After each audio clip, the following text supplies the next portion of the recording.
today, nagpunta ako sa Tokyo Big Sight para sa Content Tokyo 2026. Isa sa pinakamalaking exhibition sa Japan para sa content creation, marketing, artificial intelligence, at emerging technologies. Guys, actually, hindi ko alam anong meron dito. Nakita ko lang to kasi usually talaga nagpupunta ako dito sa mga ganitong event. And ayun, nag-register ko kasi nakita ko nga it's Creators Expo dito sa Japan. Kaya tingnan natin kung ano makikita natin sa loob.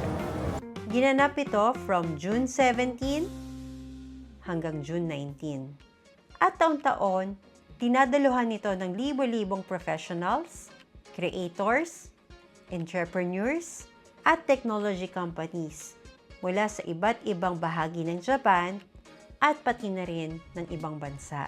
Sa panahon ngayon, napakabilis na talaga ng pagbabago ng digital world. Kaya naman, mahalaga talagang makita natin hindi lang yung uso, kundi kung ano ang susunod na direksyon ng industry. Isa sa pangunahing tampok ng event na to ay ang XR at Metaverse Expo, kung saan pinapakita ay mga pinakabagong developments sa virtual reality, augmented reality, immersive experiences, at artificial intelligence. Habang umiikot ka dito, mapapansin mo na ang AI ay hindi lang tungkol sa hinaharap. Ito ay bahagi na ng kasalukuyan.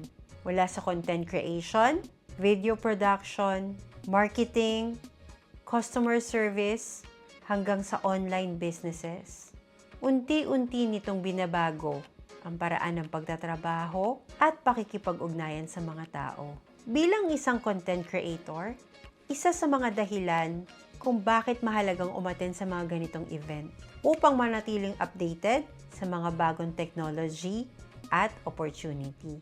Madalas, ang mga idea nakikita natin sa mga ganitong exhibitions na tulad nito ay nagiging bahagi na ng ating pang-araw-araw na buhay makalipas lamang ng ilang taon. Pero hindi lang sa technology. Ang tunay na message ng event na ito ay yung kahalagahan ng innovation at creativity.